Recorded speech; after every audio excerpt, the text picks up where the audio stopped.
The Middle East was a battlefield for most of the 20th century.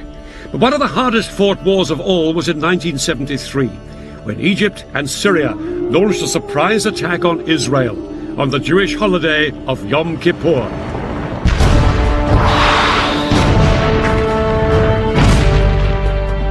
For 3 weeks, the battle swung violently from side to side. It brought each within sight of victory and defeat.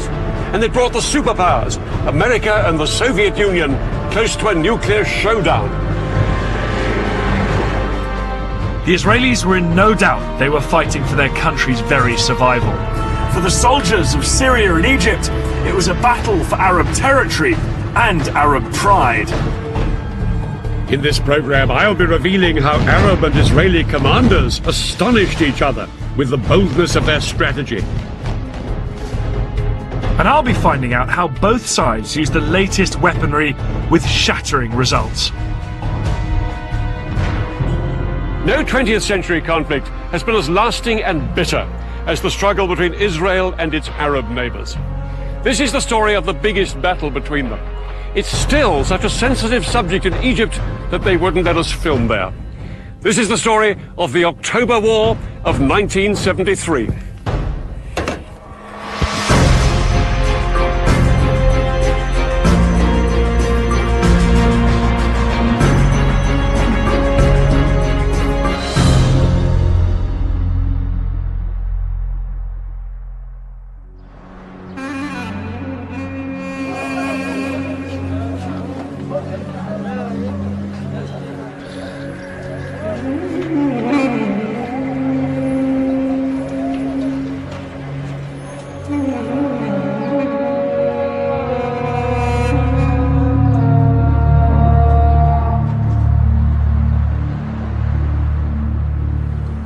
This concrete security barrier here runs through Jerusalem and hundreds of miles to the north and the south. On this side live predominantly Muslim Palestinian Arabs. On this side, the largely Jewish population of Israel. The 8-meter-high barrier, which the Israelis started building in 2002, is the most powerful symbol of the hostility between Jews and Arabs, which still remains after nearly a century of conflict.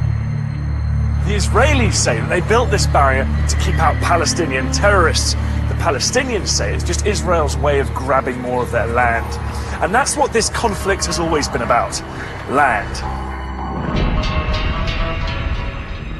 Land known at the beginning of the 20th century as Palestine. Back in 1917, the British controlled Palestine, and they promised the Jews a homeland here. The problem was, there were more than 10 times as many Arabs as Jews already living in Palestine. And as hundreds of thousands more Jews poured into the country, open fighting broke out between them. By 1947, things were so bad, the United Nations stepped in with a plan. This is how Palestine looked then. Lying on the eastern edge of the Mediterranean, it was bordered by Lebanon, Syria, Transjordan, and Egypt. The United Nations suggested partition. The Palestinians would keep land here, here, and here, and the Jews would have the rest. Jerusalem would be an open city shared by everyone. The Jews accepted the plan, and in 1948 they declared their independence as the State of Israel. But the Palestinians and the neighboring Arab countries rejected partition. War followed, and the borders changed once more. The Israelis took over Arab lands here in the north and along the Egyptian border, ending up with most of Palestine and most of the key city of Jerusalem.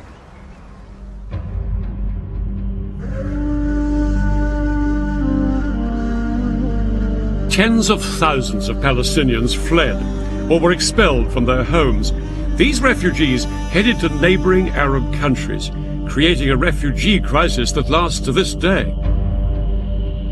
One night everyone was awakened to the sound of people. Go, go, the Jews are coming. I can still recall the voice and the ensuing chaos.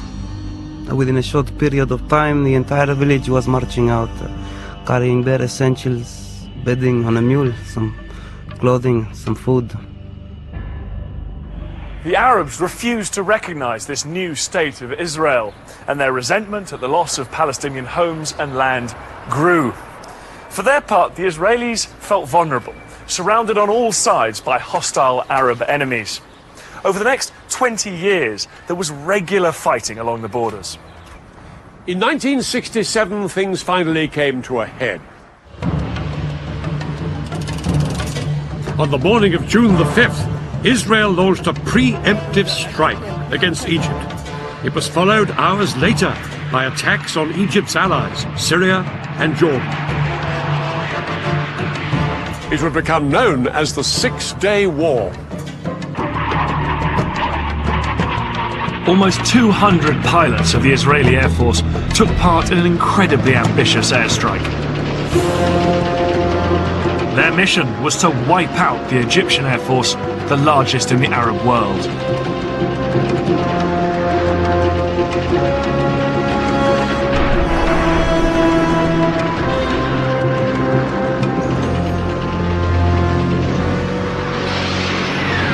In just under 2 hours, Israeli bombs destroyed almost the entire Egyptian Air Force before it had even got off the ground. Next, Israel launched strikes on the air forces of Jordan and Syria. By the end of the day, Israeli pilots had won total control of the skies. Not very far away, there were some military bases, and they had been attacked early in the morning. There was nothing announced, and we didn't know what was going on. Defeat was unfolding right there.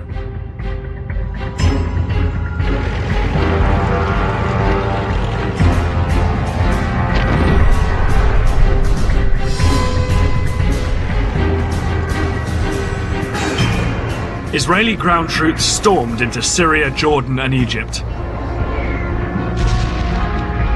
At the same time, other Israeli troops made a bid to capture Arab-held Jerusalem.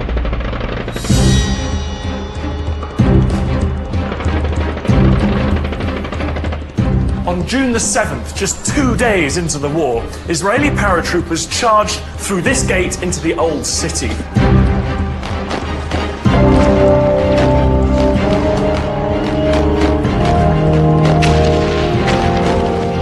But as they pushed through these narrow streets, they came under fire from Jordanian snipers who'd taken up position in the upper stories of the buildings on either side. Israelis pushed on. It took them a few hours to clear out these last pockets of resistance, but by early afternoon, the whole of Jerusalem was in Israeli hands. I took out the Israeli flag, which I carried with me the whole time, and waved it. I hung the flag on the fence. My commander, who was the toughest among us, was standing next to me. He burst into tears underneath his steel helmet. Another friend was weeping, a chain of bullets wrapped around his neck. In the days that followed, Israeli troops drove back the soldiers of Jordan, Syria and Egypt. In 6 days, the Israelis had won the war. The defeated nations counted the cost.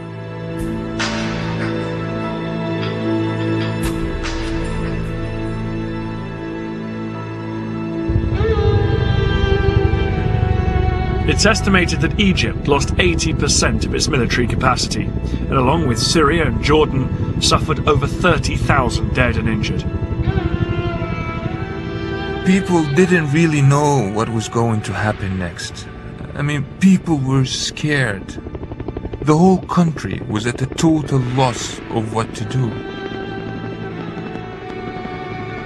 The fighting may have been over, but it hadn't created the conditions where the two sides could come together. Peace was as far away as ever. For the Arabs, the Six-Day War was an utter disaster. Before this whirlwind campaign, Israel had been a tiny wedge of land, squeezed between Arab states, only 9 miles wide at its narrowest. Suddenly, it was a Middle East superpower, and 5 times the size. The borders had been pushed back to swallow a piece of Syria up here, called the Golan Heights. To the east, Israel had seized the West Bank, And in the south, it now occupied Egypt's entire Sinai Peninsula, a huge expanse of desert. From this newfound position of strength, Israel's leaders demanded that the Arab world recognize the State of Israel.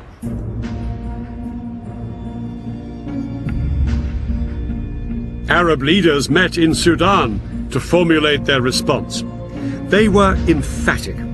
They would not recognize Israel and insisted on a total Israeli withdrawal from the territories it had just occupied.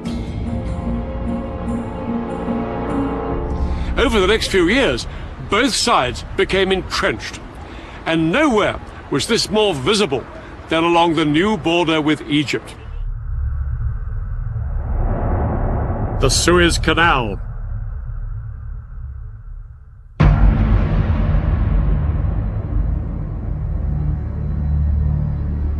The canal is one of the world's busiest shipping lanes, allowing ships to pass between Europe and Asia without sailing round Africa.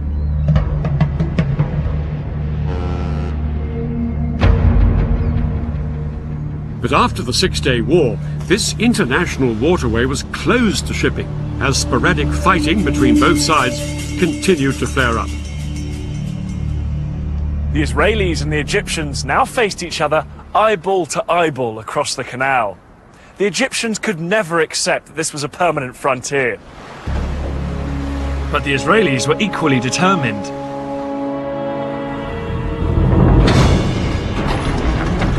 Egyptians now watched in horror as the Israeli military machine went to work.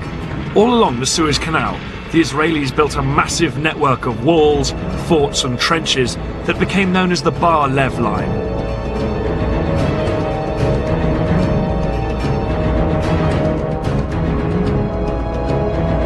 Israel resolved that Egypt would never force its way back into the Sinai. But they weren't just relying on the Bar Lev Line for defense. The Israelis also had a system for rushing troops to the front line.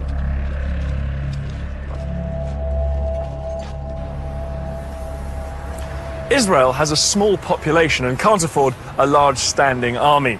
So every male Israeli does 3 years national service and remains a reservist into his 40s or 50s, ready to be mobilized in times of war. Today, females also do national service and they can also be called up if war breaks out.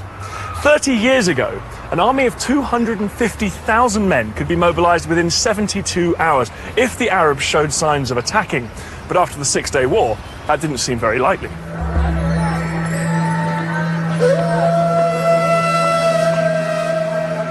The Israelis had practically destroyed Arab air power. Israeli intelligence was now sure the Arabs wouldn't try anything until they'd rebuilt their air forces. And that would take another 10 years. The Israelis were now supremely confident that if their neighbors so much as twitched, they would batter them into submission once more. But in Cairo, something had happened that the Israelis hadn't reckoned with. A new Egyptian president with a new sense of purpose, Anwar Sadat. When Sadat came to power in 1970, Egypt was still a demoralized country, smarting from the loss of the Sinai. Sadat was considered a moderate by many, but one of the first things he did was appoint a dynamic and popular new military commander, General Saad el-Shazli.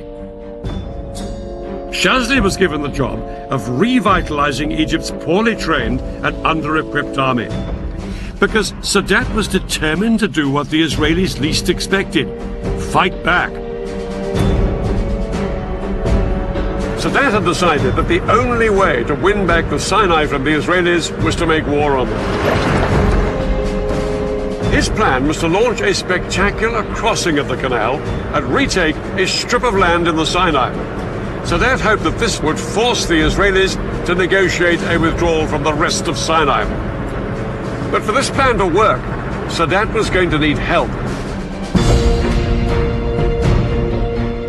Sadat found a willing ally in the Soviet Union, as the Israelis had with the USA.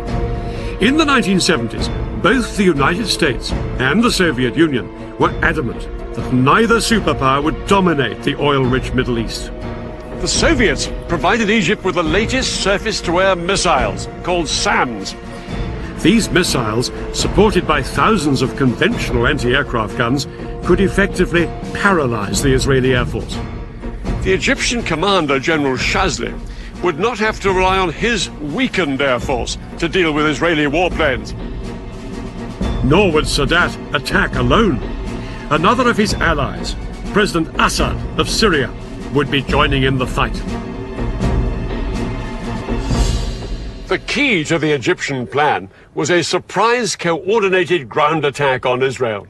The Syrians would attack on the Golan at exactly the same moment as the Egyptians struck along the entire length of the canal.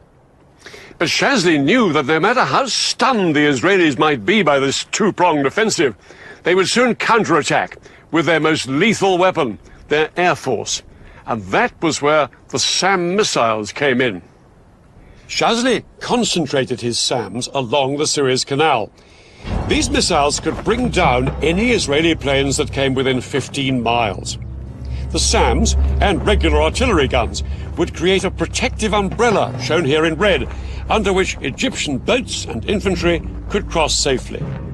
They would then seize the forts of the Bar-Lev line and secure a strip of land a few miles deep into the Sinai. The date of the attack was set for October the 6th, when the tides would give the most favorable conditions for crossing the canal. But October the 6th was also the holiest day of the Jewish year, Yom Kippur, when Israelis would be at home or the synagogue.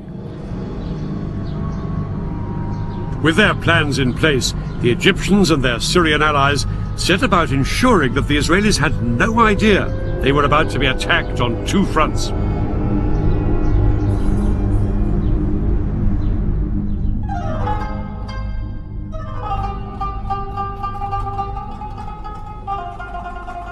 The Egyptians put into effect a complicated deception plan to try and lull Israeli military intelligence into complacency. They had been gradually mobilizing their reserves, but at the beginning of October, they demobilized 20,000 men and sent them home. From what the Israelis could see, it didn't look like the Egyptian army was gearing up for war. As for the Egyptian soldiers based beside the canal, they were told to act as if nothing much was up. They could go swimming and bask in the sun in full view of the Israeli troops in the forts of the Bar-Lev line. Any military activity the Israeli lookouts did spot appeared to be just another regular exercise. By day, they watched as Egyptian troops came close to the canal to carry out maneuvers.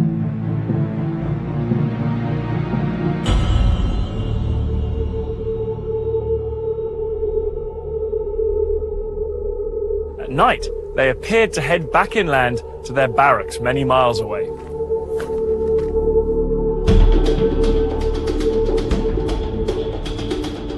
Hundreds of miles to the north, the Syrians on the Golan appeared to be doing the same. But in fact, these troops weren't withdrawing every evening. Under cover of darkness, more and more Arab soldiers were massing on both fronts. We started to train with real ammunition. We were also told we were going to Suez. We started to take our tanks, our amphibious unit on the railroad at night only, so the civilians couldn't see.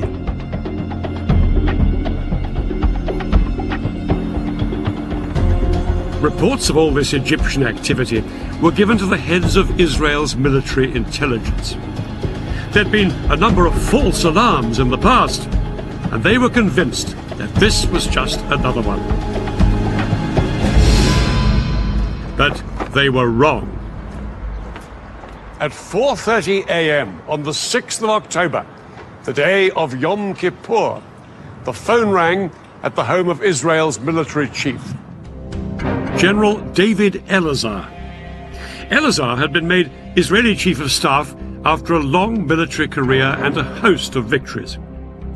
The call from Israeli military intelligence informed him that both Egypt and Syria would launch an attack in hours. Elazar's immediate thought was to send his air force to hit the Arabs before they had a chance to strike.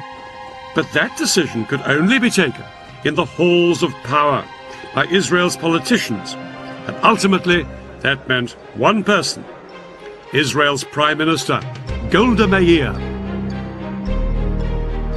This 75-year-old was seen as the Iron Lady of Israeli politics, but she said no to airstrikes. She argued that if Israel was to win international support after the Six-Day War, it had to be seen not as the aggressor, but the victim. Elazar was appalled at his leader's reaction. He was only given permission to mobilize a fraction of the reservists he needed, and yet, within a few hours, his country would face invasion on two fronts. Egypt and Syria were poised to launch their attack.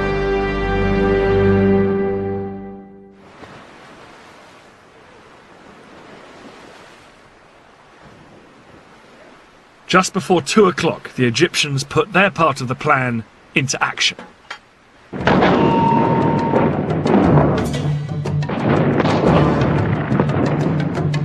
Their assault across the canal on the forts of the Bar Lev line was such a momentous event in Egyptian history, it was later restaged for the cameras.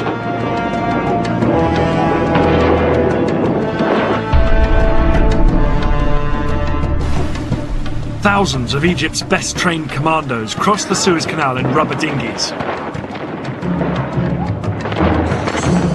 They landed on the east bank in the gaps between the forts of the Bar Lev line.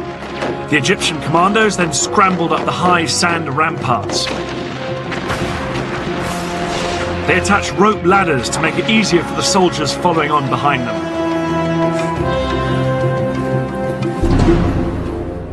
Behind this first wave were 100,000 Egyptian infantry and more than 1,000 tanks waiting to cross the canal, but the biggest obstacle to them were the giant sand ramparts on the Israeli side. These were as much as 60 feet in height. It was impossible for the Egyptian tanks and heavy artillery to climb up and over them. The Egyptians experimented with using dynamite to blow holes in them, but this was found to take far too long. But then one junior engineer officer had a flash of genius. He suggested using high-pressure hoses to blast the ramparts with water from the canal.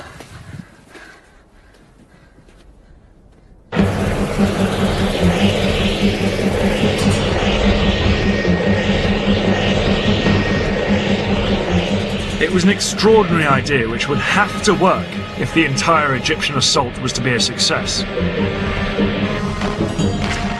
4 hours into the attack, and with fighting raging around them, the Egyptian engineers finally broke through the ramparts, and the first tanks started to pour through. I never believed I would see the day when I was in Sinai. But this was actually Sinai. I looked back at the West Bank and all the green on the other side, and to the east, all I could see is desert. It was good feeling. The eastern bank of the canal now became a battlefield. The Israelis manning the forts sprayed machine gun fire at their Egyptian attackers to try and stem the tide. But within 2 hours, 23,000 of Egypt's infantry were on the east bank, and had advanced up to 1 mile into Sinai.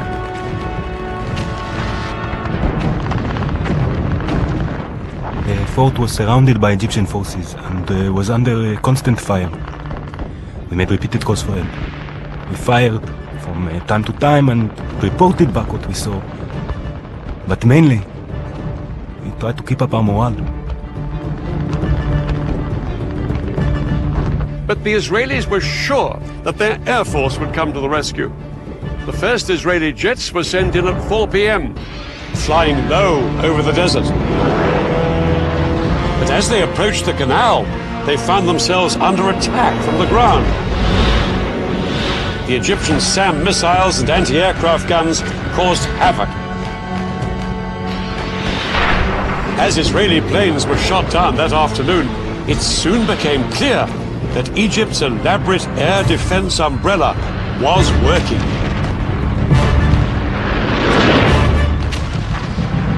Israel's single greatest weapon, its air force, was virtually powerless to hold back the Egyptian onslaught. The most immediate hope for the Israelis surrounded in the forts were Israeli tanks stationed just a few miles away.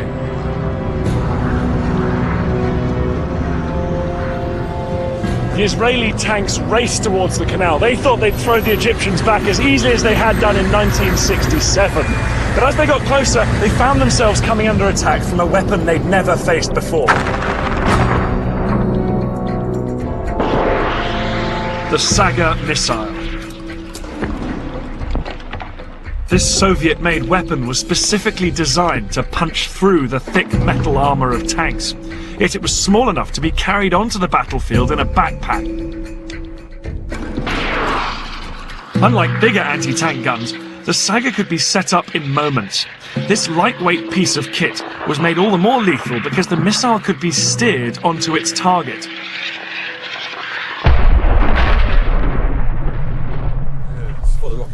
Today, Dan and I have come to the Royal Marines Commando Training Centre in Devon. We're going to find out why Egyptian foot soldiers found the new generation of anti-tank weapons so useful. A modern-day equivalent of the Saga is called the Javelin. It costs £75,000 to fire one missile, so I'm being shown the ropes on a simulator. Okay, so as you're looking through the eyepiece now, Daniel, hopefully you're seeing exactly the same pictures I'm going to see on the computer screen. Yeah. Rather than firing off a real missile, the Javelin trainer uses a laser system. If I hit the target, it will show up on the control panel. Good scan. Oh, there's one up there on that ridge line. Okay, so well pinged, well spotted that one. Here's another one, he's coming straight towards me, this one. Okay, so I'll make that your priority target because it's a direct threat to you. Okay. Activate the seeker and release. Alright, he's going behind a few little hillocks and things, but... Okay, now we're in seeker field of view. So what you're going to do, you're going to decide to engage that vehicle. So squeeze and hold left hand trigger. Squeeze and release right. Well done. Let's see how we do. Just watching it now. Just watch it's nice time to do anything. Okay, so that's a good hit. Right smack centre of the top of the turret.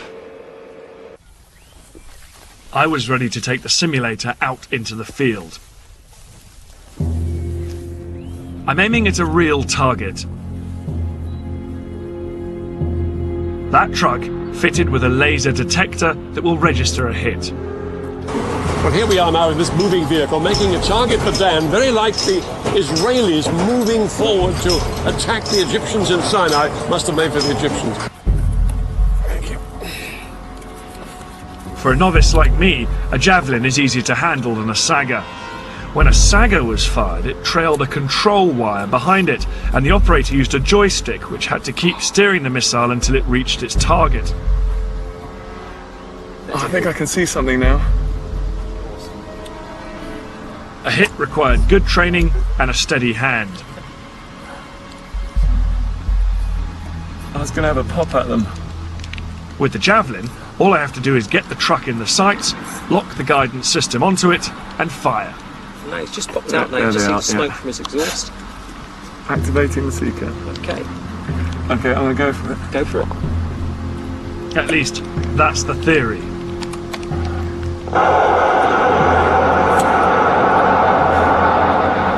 God, it's tricky with that wobble when you just try and get the track gates on the target.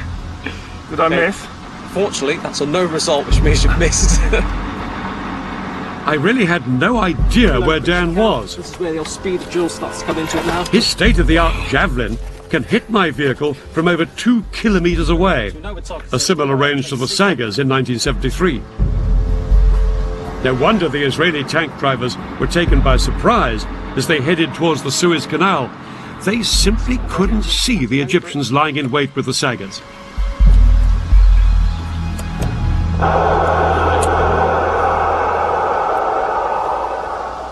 Hit. Hit. Well done. Oh, brilliant. Hey, Dad. Okay, tell me you missed us. I'm afraid to say, I got a hit. You didn't? Yeah, see, look there. Hit 700 metres. Good gracious. Yeah, I did miss the first time. You have got the most modern guided missile there, What? probably in the world. No, I know. Because one thing worth saying is that the Sagas were wire-guided missiles. You had to keep the sight on the target all the time the missile was travelling towards it. It had to be fixed there, whereas you just fired it and forgot. Yes? Yeah, it's hard enough to get the sight locked onto you, and actually have to keep it there for the entire time the missile's in the air. It would be incredible. You're shaking, you're breathing, you're nervous. I couldn't have done it if it hadn't been a lock on and then forget about it. Very, very powerful form of anti-tank warfare. For the Israelis, quite a new ordeal. In 1973, the saga was turning the Sinai into a tank graveyard. The tanks, which were the pride of Israel's army, were being destroyed by Egyptian infantrymen. Israel had begun the war with around 300 tanks in Sinai. By the end of the first 36 hours, they'd lost approximately half of this number. Things were critical for the Israeli soldiers in Sinai. But that was only half the story. At the same time the Egyptians launched their attack, the Syrians had launched their bid to retake the Golan Heights.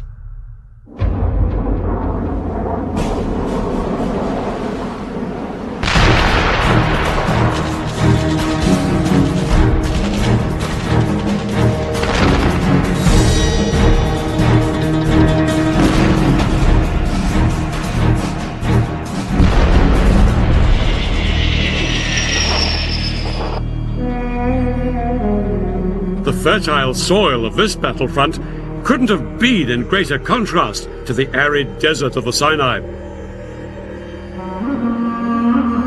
The Golan Heights had been a valuable prize when the Israelis captured them in 1967. These Golan Heights provided Israel with more than just good farmland. They afforded security too. This is the Golan here, once part of Syria, occupied by Israel since 1967. The area is no more than 15 miles wide, and it ends with a steep slope down to the River Jordan. To Israelis, the Golan was a vital buffer between their heartland and Syria. Despite this, only 170 Israeli tanks and 400 soldiers were stationed in the front line on the Golan. Most of the Israeli forces were here in the north, because Israeli commanders felt this was the most likely place for any Syrian assault. But when the Syrians made their move, their 1,200 tanks and 60,000 men attacked all the way along the line. 6 hours into the battle, the Syrians' overwhelming strength was beginning to tell, and their tanks broke through, down here in the more lightly defended south. By nightfall, they'd almost reached the western edge of the heights, where they could look down on the River Jordan. If Syrian tanks could now seize the vital bridges across the Jordan, they'd be able to pour across the river into Israel's heartland.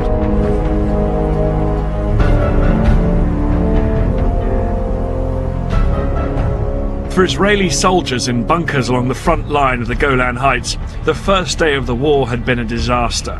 Their strong defensive positions had done little to halt the Syrian advance.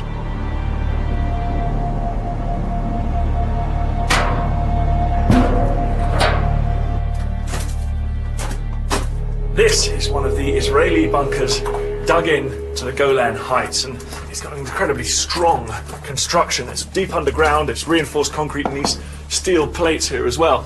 The amazing thing about 1973 is these strong points were so difficult for the Syrians to take, they didn't even bother trying. They simply bypassed them with their tanks and kept pushing forward.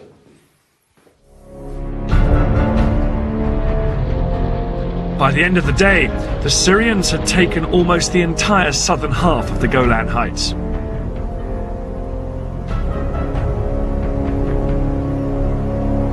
It was a nightmare situation for Israel.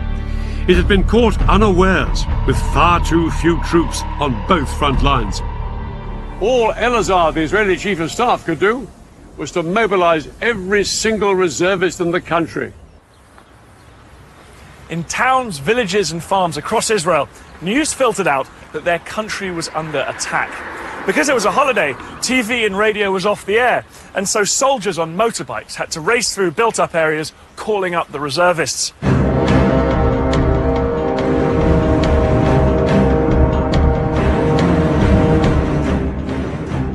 my kibbutz on Yom Kippur when I heard the planes taking off from the Air Force Base in the area. I drove with another member of my kibbutz, who was also a company commander, to our assembly point. On the way, we said that whatever was happening, we'll probably be back home in a day or two.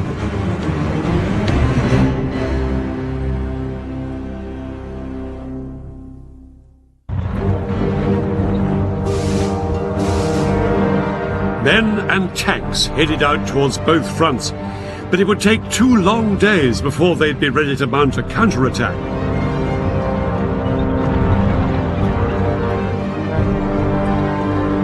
Then, on October the 8th, David Elazar announced to the world that his army had finally gone on the attack. This morning, we started our counterattack, and we shall break and destroy completely all the attacking forces. Elazar's first push was in the Sinai Desert. The Egyptians had known that the Israelis would always counterattack, and they'd been lying in wait for just this moment. As soon as the Israeli tanks came into view, they let rip with devastating rocket, artillery, and Saga missile fire.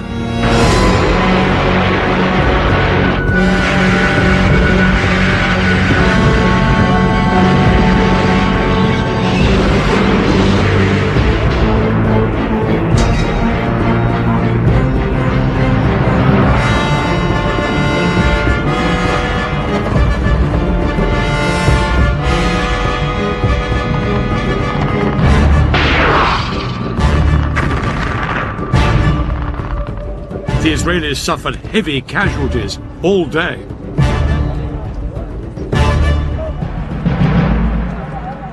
At least 50 of their tanks were destroyed or disabled. To the Israelis, it was abundantly clear this was no longer the poorly trained Egyptian army they'd fought in the past. By the end of the day, Israel was facing catastrophe.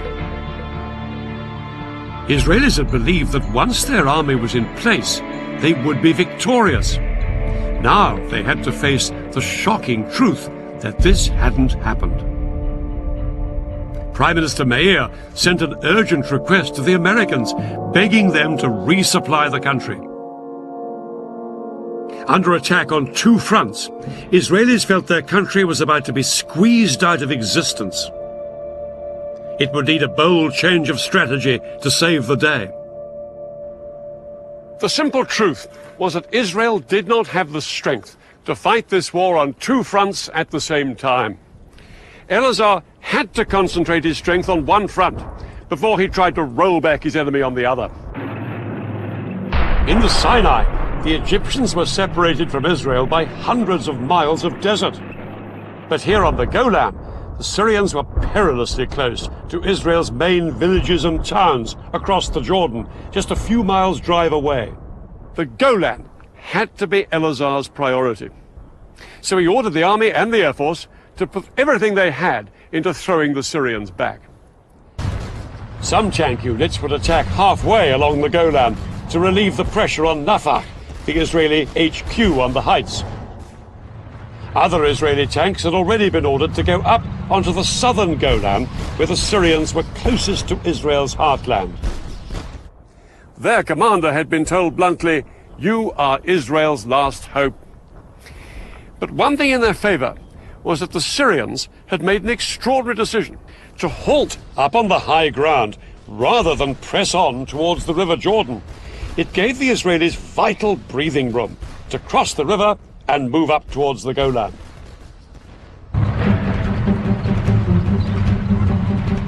On the night of October the 8th, Israeli tanks stormed the Syrian positions.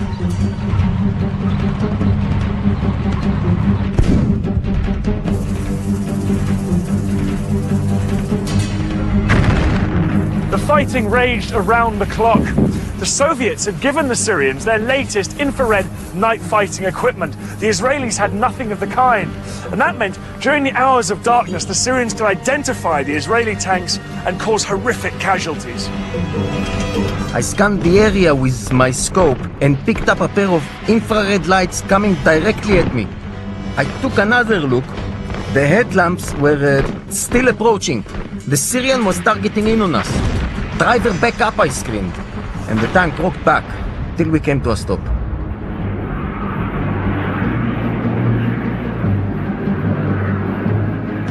But as day broke, the Israeli ground troops got some much-needed relief from their air force.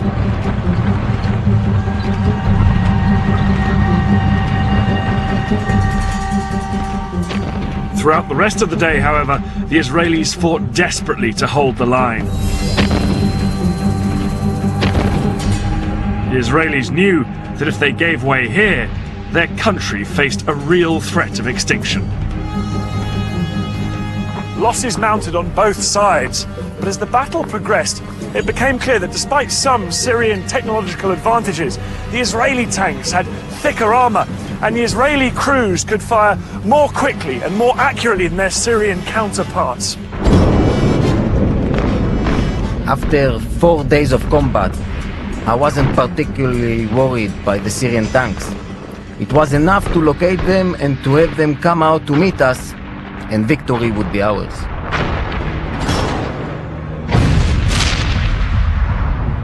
By the 10th of October, 4 days into the war, there was an astonishing turnaround. The Syrians were in full flight from here on the Golan. Israel's tanks chased them into Syria itself, and soon the Israelis were within shelling distance of the Syrian capital Damascus, just 30 miles off that way. Syrian President Assad sent a message to President Sadat, urging the Egyptian leaders to do something to relieve the pressure on Syria. And now Sadat made a momentous decision. Down on the Suez Canal, Sadat ordered his men to thrust way beyond the strong defense line they had established on the east bank of the canal. Their objective, strategic passes through these mountains. But to get there, they'd have to leave the safety of their SAM missile umbrella way behind them. It was a high-risk strategy, and Shazli was appalled by the decision. But Sadat was immovable. What followed would be one of the biggest tank battles in history.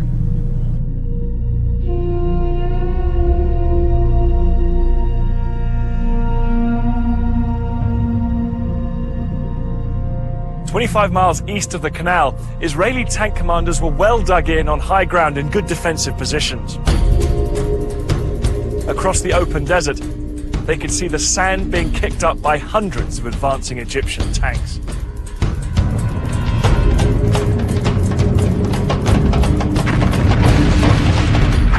The Egyptians were totally exposed to withering Israeli fire.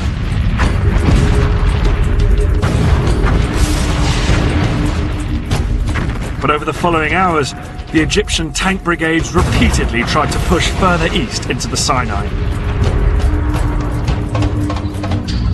As the Egyptians moved out beyond the protective cover of their SAMs, Israeli aircraft rained down bombs on the exposed Egyptian tanks.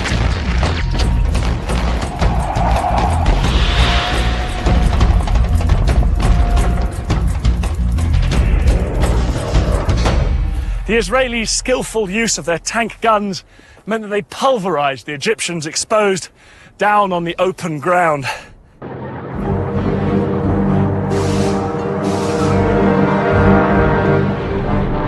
The Israelis knocked out an estimated 260 Egyptian tanks.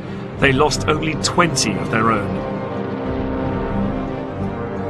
Yeah, we fought hard. It was a successful tackle. And what made it possible was the fighting spirit of our soldiers. This battle was a turning point in the war. Now the war started to swing in Israel's favor. By October the 15th, the Americans had responded to Prime Minister Meir's request for resupplies. For days, American planes arrived in Israel with huge numbers of tanks, shells, and new planes. Israel was in a much stronger position. Elazar and his commanders were determined to force the Egyptians back across the canal. They now planned an exceedingly ambitious and risky operation, and a man who would play a key part in it was General Ariel Sharon. Sharon would later become Israel's prime minister, but in 73 he was one of the country's most dynamic generals and immensely charismatic. He just left the army that summer, but when war broke out, he was recalled. His detailed knowledge of the Sinai, where he'd fought during the Six-Day War, would prove invaluable in framing Israel's audacious new plan.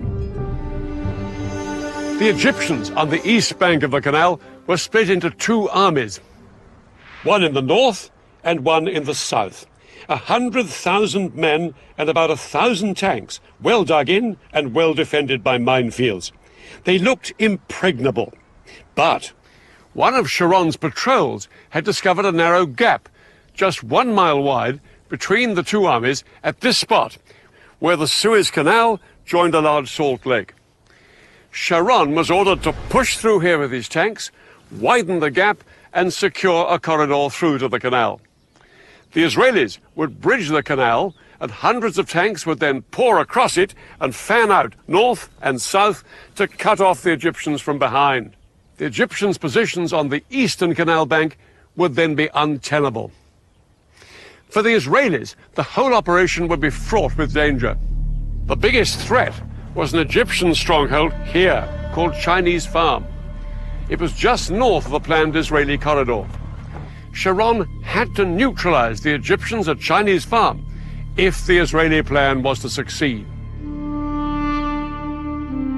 But what the Israelis didn't know was just how big the Egyptian presence was at Chinese Farm. Large numbers of Egyptian tanks and infantry were gathered there. Unaware of how outnumbered they were, at dusk on October the 15th, the Israeli assault force moved in. Sharon's tank crews approached Chinese Farm to make their surprise attack. They moved in from 3 different directions, but the Egyptian position was a lot stronger than the Israelis had expected. A ferocious night battle erupted between the Israelis and the Egyptians. Both sides now faced the same problem. The fighting was at such close quarters that it was difficult to tell who was friend and who was foe. At one point, when my tank had stopped, an Egyptian soldier climbed onto it and asked me in Arabic for a cigarette. He thought we were Egyptians. I bent down and pulled the pin on a grenade and tossed it at him. All night, the Egyptians put up a stiff defense. They disabled Israeli tanks and killed and wounded enemy soldiers. The Israelis realized they faced a tough fight to secure the vital road to the canal. The Egyptians were spread out like a horseshoe. They could shoot at us from 3 sides. It was a carpet of fire, the bullets were everywhere. I thought, from here, we are not going to get out alive. This is our death place. Sharon decided to cross the canal before waiting for the Battle of Chinese Farm to be won. At midnight, he sent 750 paratroopers to sneak across and establish the vital toehold on the west bank. His men had been totally unopposed. But to turn this into a major breakthrough, the Israelis would need to get thousands more men and tanks across the canal. In fact, the Israelis had built a mobile bridge a year before the war for just this purpose. The bridge was 180 meters long, weighed 400 tons, and took 3 days to put together. Once assembled, it was towed on metal rollers through the desert by 12 tanks along the only road down to the canal. But there was a problem. Because of the fighting still raging at Chinese Farm, the road to the canal was blocked by a huge traffic jam. By daybreak, the bridge had only travelled 2 miles. There were another 13 to go. Sharon needed to get tanks across the canal to reinforce his troops who'd crossed earlier. Without the bridge in place, he had to float 50 tanks across on inflatable rafts. The sudden appearance of Israeli tanks on the west bank of the canal was a huge surprise for the Egyptians. Soldiers manning the SAM batteries reported that groups of several tanks would show up in the distance, open fire at them, and then disappear.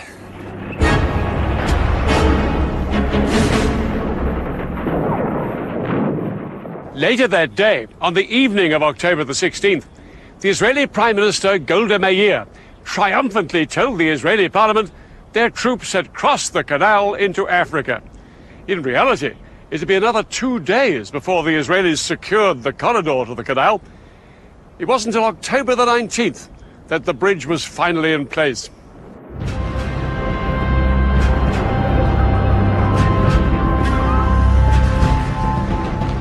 As Israeli tanks surged across the bridge, they came under heavy bombardment from Egyptian artillery and aircraft. But the tanks pushed on to their first objectives on the West Bank, Egypt's SAM missile sites. Once these missiles were destroyed, Israeli warplanes swept into the attack, in support of the tanks fanning out north and south on the west bank of the canal. Egypt's Third Army, here on the east bank, was soon in danger of being surrounded. Shazli urged that some units should be pulled back here to the west bank to fight the Israelis. President Sadat replied abruptly, "No retreat." He believed that reducing forces on the east bank would risk losing everything they'd fought for. But Sadat was ready for a ceasefire.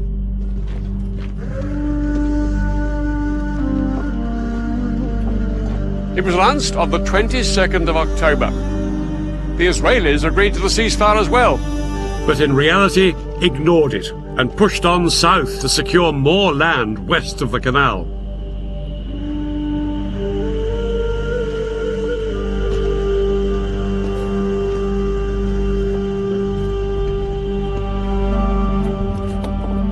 By October the 23rd, the Egyptian Third Army was surrounded. The supply lines of its 45,000 men were cut. With only 4 days of food and water left, it wouldn't be long before they were starved into submission.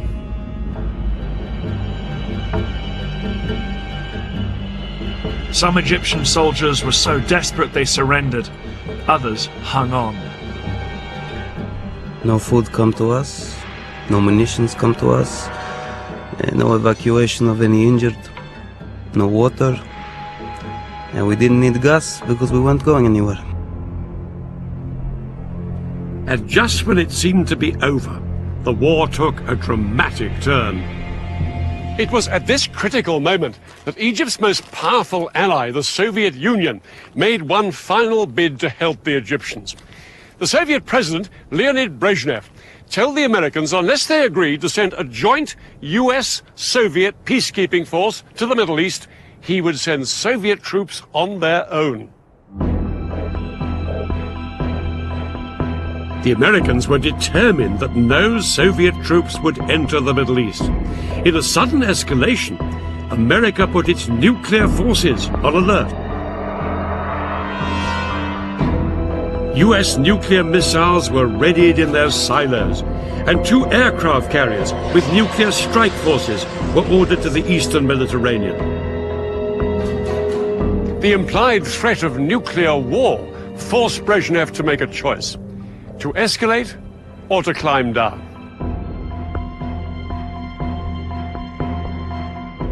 Brezhnev decided to climb down, and no Soviet troops went to the Middle East.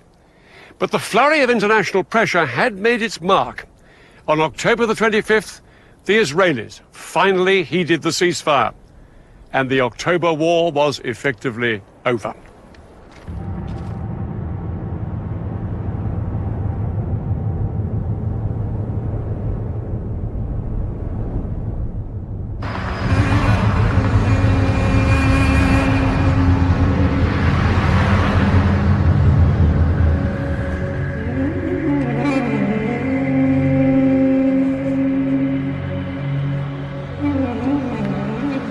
It's hard to say who was the clear victor in this war. The Israelis, who saw both their fronts shattered by surprise attacks, made an astonishing military comeback. But the Arabs gave Israel a real shock. For many Israelis, the 9,500 soldiers killed or wounded during the October War was an unacceptably high price to pay. They blamed their government for failing to heed the warnings that war was imminent. Israeli confidence was shattered. They were no longer the invincible military power that they had thought they were. Despite the fact they'd suffered up to 30,000 casualties, perhaps in the end, the side that gained the most from this war was Egypt. The Egyptian crossing of the canal was seen as a major military achievement that restored Arab pride and gave President Sadat the confidence to make a spectacular bid for peace.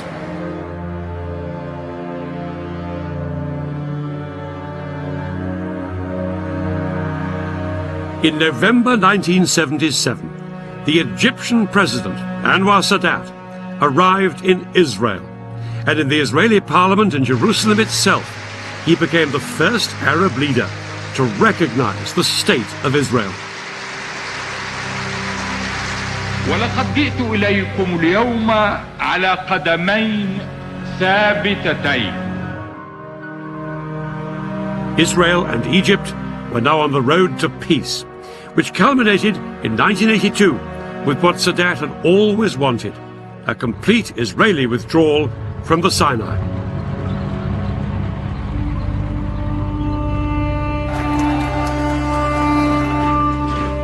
But Sadat never saw it happen.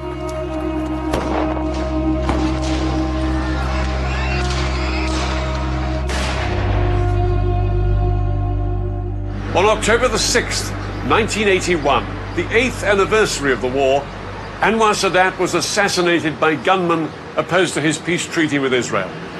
The October War had claimed its last victim.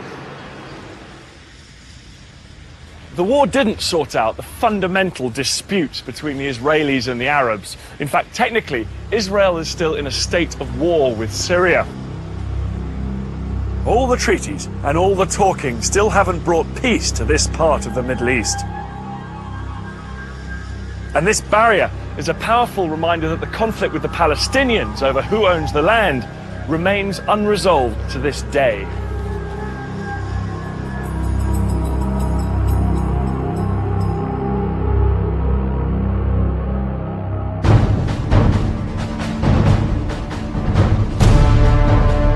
Next week, 20th century battlefields brings you the Falklands War.